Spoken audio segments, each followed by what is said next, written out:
Señor esté con ustedes. Y con tu espíritu. Evangelio de nuestro Señor Jesucristo, según San Lucas. Gloria a ti, Señor. Muchos han tratado de relatar ordenadamente los acontecimientos que se cumplieron entre nosotros, tal como nos fueron transmitidos por aquellos que han sido desde el comienzo testigos oculares y servidores de la palabra. Por eso, después de informarme cuidadosamente de todo desde sus orígenes, yo también he decidido escribir para ti, excelentísimo Teófilo, un relato ordenado, a fin de que conozcas bien la solidez de las enseñanzas que has recibido. Jesús volvió a Galilea con el poder del Espíritu Santo y su fama se extendió en toda la región. Enseñaba en las sinagogas de ellos y todos lo alababan. Jesús fue a Nazaret, donde se había criado. El sábado entró como de costumbre en la sinagoga y se levantó para hacer la lectura. Le presentaron el libro del profeta Isaías y abriéndolo encontró el pasaje donde estaba escrito: El Espíritu del Señor está sobre mí, porque me ha consagrado por la unción. Él me envió a llevar la buena noticia a los pobres, a anunciar la liberación a los cautivos y la vista a los ciegos, a dar la libertad a los oprimidos y proclamar un año de gracia del Señor. Jesús cerró el libro, lo devolvió al ayudante y se sentó. Todos en la sinagoga tenían los ojos fijos en él. Entonces comenzó a decir: Hoy se ha cumplido este pasaje de la Escritura que acaban de oír. Palabra del Señor. Gloria a ti, Señor Jesús.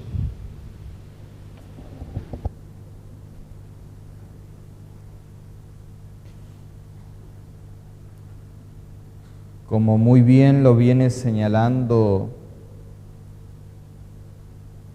la guía, y si es que leyeron la cartelera también, este tercer domingo del tiempo ordinario nos presenta textos de la Sagrada Escritura que refieren a la palabra en sí misma.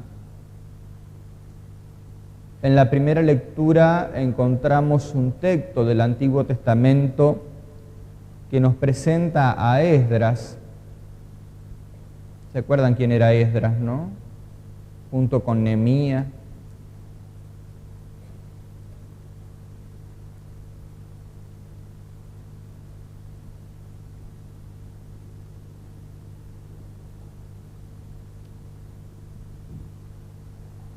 Ustedes me hacen cuestionarme firmemente qué hago con esto. Si los entrego o no a los certificados de los que hicieron el curso bíblico, porque esto yo lo desarrollé.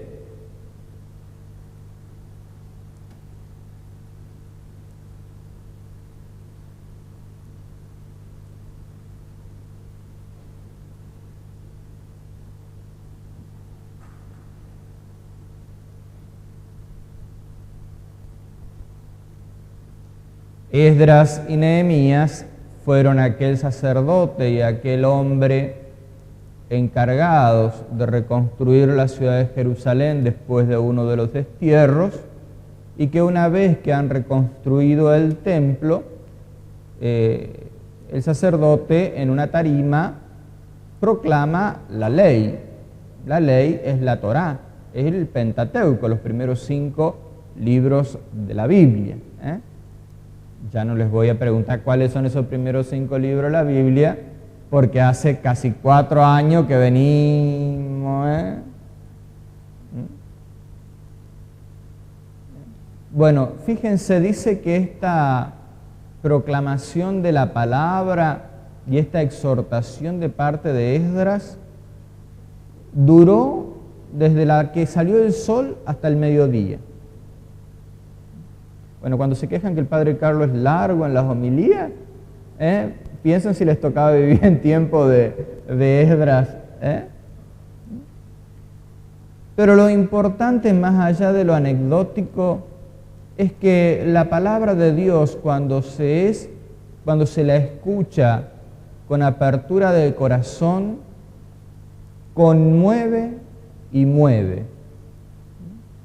Nosotros escuchábamos recién en la proclamación de la primera lectura que los judíos, después de escuchar la lectura de la ley, la lectura de la palabra de Dios, se ponen a llorar.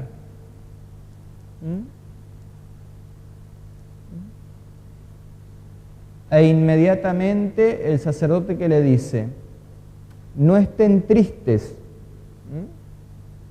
estén alegres y compartan de lo que tienen. Acá hay un dinamismo en la palabra de Dios que es muy importante para la madurez del cristiano. Que esa palabra de Dios que nos mueve y nos conmueve, no hemos de que dejarla ahí, sino que hemos, ¿de qué cosa? Tiene que eso encarnar un movimiento en nosotros que nos lleve a reconocer en los demás a un hermano. Estos días, cuando leía estos textos y los rezaba, me acordaba de un dicho que me supo decir una catequista hace muchos años, una señora que con mayúscula, muchos años de catequista y muchos años de experiencia, me dice, mira, cuando uno va a la misa, si no salís medio molesto, si la palabra de Dios no te metió un poco el dedo en la llaga, no te hizo arder el lomo, hace cuenta que no estuviste en la misa. En aquel momento no dimensioné la magnitud de las palabras de esta mujer, pero con el paso de los años, sí, es así, porque si no, estamos como los bancos. A los bancos les puedo predicar un día de punta y no se van a ni conmover, ni mover, ni convertir, ni mejorar. Los bancos hace 50 años que están adentro de la iglesia, no se han perdido misa, entierro, casamiento, comunión, confirmación, pero no se han convertido. Están cada vez más viejos y más rayados. Y nosotros, si no le abrimos el corazón a la palabra de Dios, vamos a terminar así, cada vez más viejo y más rayado, pero menos convertido.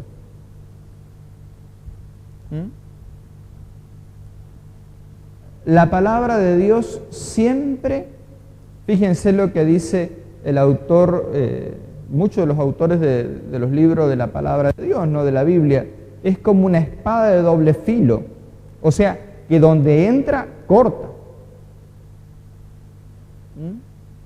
Acuérdense de la lectura del Apocalipsis.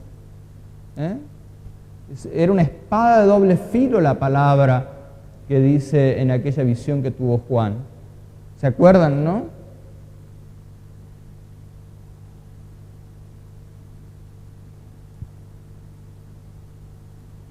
Y si nosotros nos detenemos en el Evangelio que acabamos de proclamar, ¿qué es lo que observamos? Un grupo de hombres piadosos, de judíos piadosos, en torno a la palabra de Dios, tratando de interpretarla, tratando de aprender de ella.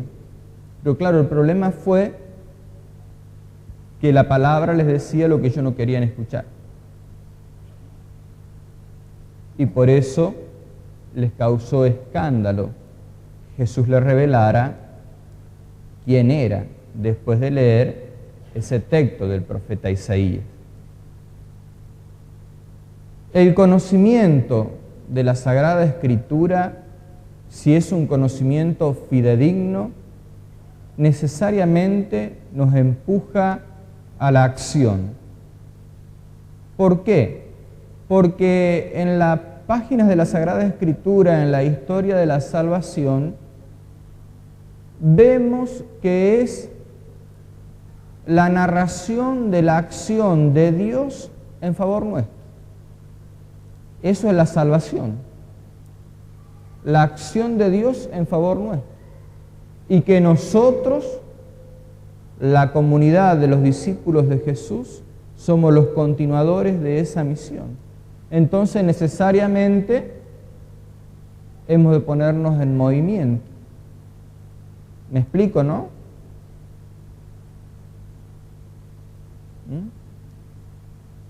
La palabra de Dios, el que la conoce, se pone en movimiento.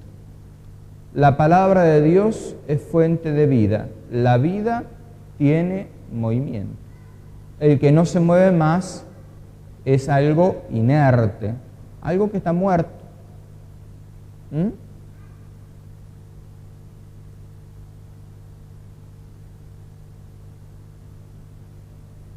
Esta dinámica del conocimiento a la acción la encontramos en la misma vida del evangelista Lucas.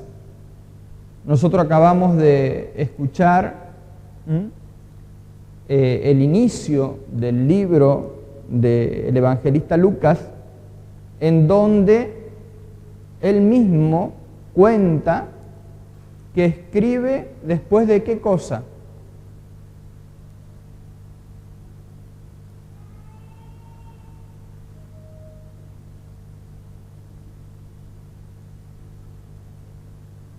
¿Después de qué cosa?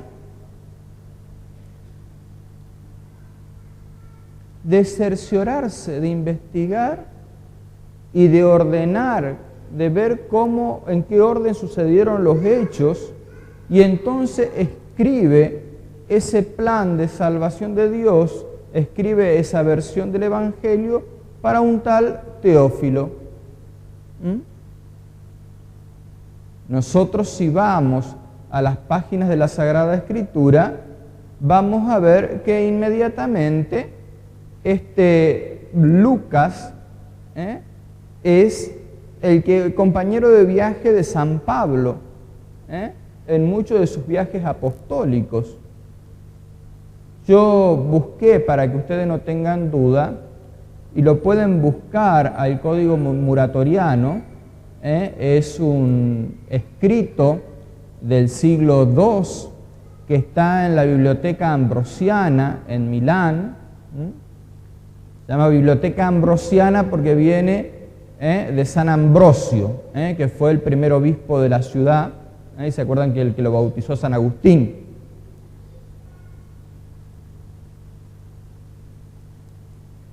Hola, ¿hay gente del otro lado? Fíjense lo que dice este texto, que es del siglo II. Si estamos hablando del siglo II, estamos hablando del año 100 y algo, contemporáneo a los apóstoles. Dice: tercero es el libro del Evangelio según San Lucas. Este Lucas es un médico que después de la ascensión de Jesús, Pablo tomó consigo como compañero de viaje. Él escribió en nombre propio según su punto de vista, aunque no hubiese visto personalmente al Señor en la carne. El siglo II, Lucas ya tenemos este dato biográfico del evangelista Lucas, que es el tercer evangelista y que no conoció a Jesús personalmente, sino que escribió después de hacer esta investigación. Y por eso, según los datos que se tiene, viajó a Éfeso, donde la Virgen vivía con San Juan, y en pos de hacer esta investigación es que habla con la Virgen, y por eso él transmite acontecimientos que otros evangelistas no transmiten, como es, por ejemplo, el de la anunciación del ángel a María. ¿Por qué Lucas puede relatar eso? Y porque lo toma el dato de María misma, o la visitación de la Virgen a su prima Santa Isabel.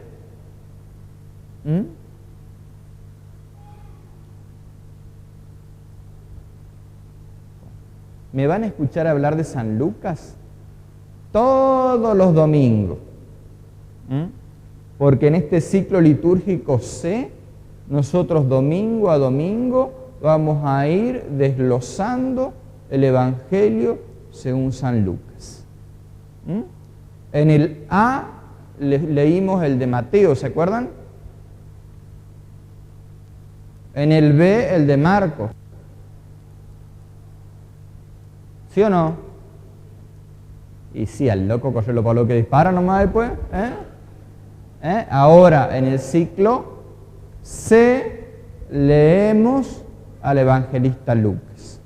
Y en los momentos especiales, como la Semana Santa, la preparación a la Semana Santa, el tiempo de Adviento, leemos al cuarto evangelio. ¿Quién es el cuarto evangelio? ¿Quién? ¿Marco?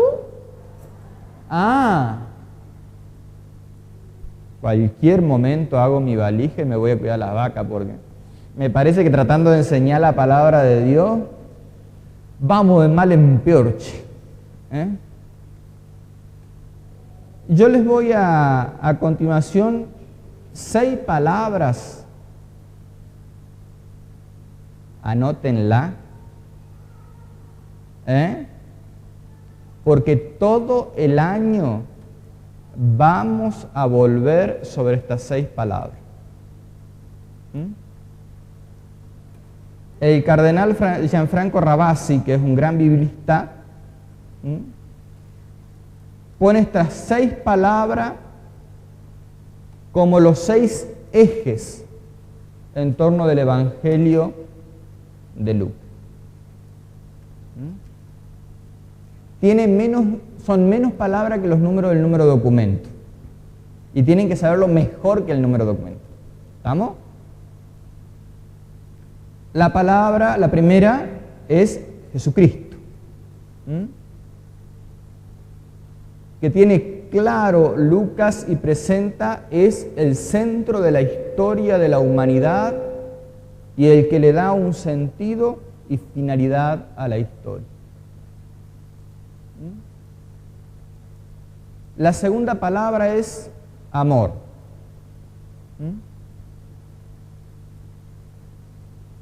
Ese amor que no es como lo entiende el mundo y que lo va a plasmar el evangelista Lucas de manera paradigmática en el capítulo número 15.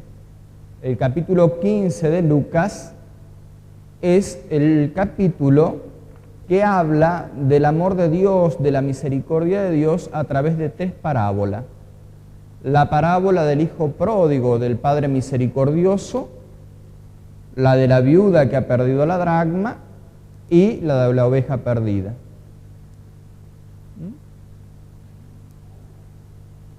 ¿Que no?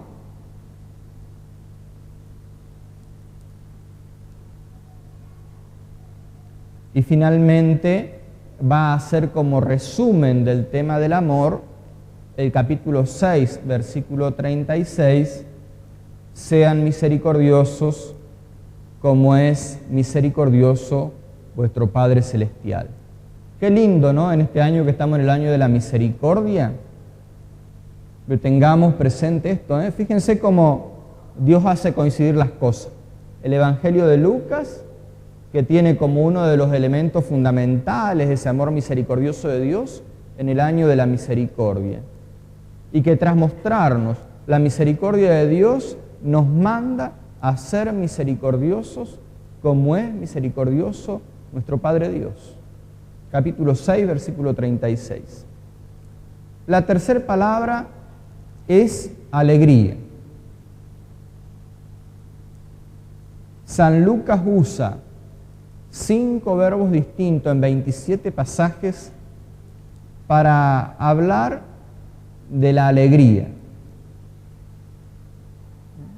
Y la alegría en Lucas va de la mano de este capítulo 15, que es donde se expresa la misericordia de Dios. O sea, la fuente de alegría que tiene que tener un cristiano es este Dios que es amoroso, que es misericordioso. Este Dios que está siempre dispuesto a encontrarnos el lado bueno y no el lado malo. Por eso muchas veces se dice que Dios ama con entrañas de madre. Para ninguna madre hay hijo malo ni hijo feo.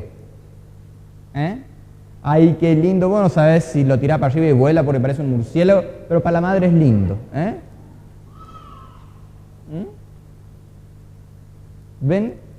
Este debe ser el motivo de nuestra alegría. Este Dios que es misericordia. La siguiente palabra, la cuarta, es pobreza.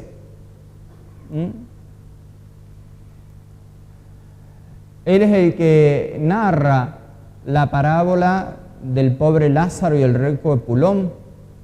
¿Se acuerdan? Que Lázaro estaba en la puerta de la casa del rico.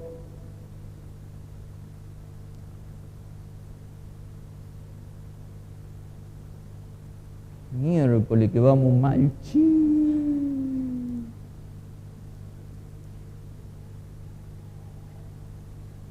Y finalmente, Lucas, para hablar de justamente de la pobreza, va a citar el ejemplo del joven rico. ¿Se acuerdan, no? Aquel joven que se acercó a Jesús y le dice, ¿qué tengo que hacer para alcanzar la vida eterna? ¿No? Y Jesús le dice, bueno, cumplir los mandamientos, esto. Dice, bueno, eso yo lo he hecho desde muy joven, ¿no? Y entonces Jesús le dice, para ser perfecto te falta una cosa. Anda, vende todo lo que tenés y después seguime. Sin embargo, ese joven rico, dice, se marchó apenado porque poseía muchos bienes. ¿Qué nos está queriendo ¿qué se entiende por pobreza? El desprendimiento ante las cosas, las personas, el desprendimiento ante aquellas cosas que no nos ayudan a seguir a Cristo. La siguiente palabra es oración, la quinta palabra. Lucas siempre subraya y resalta que Jesús, antes de cada momento importante de su vida, ora. Antes de tomar una decisión, ora. No hay que hacer como hacemos nosotros, que a veces tomamos la decisión y después Dios tiene que oramos para que venga a ponerle parche. Jesús siempre ora primero para consultarle al Padre Dios antes de tomar las decisiones. Y finalmente la sexta palabra, que está muy emparentada con la pobreza, como actitud profunda del corazón, es la de renuncia.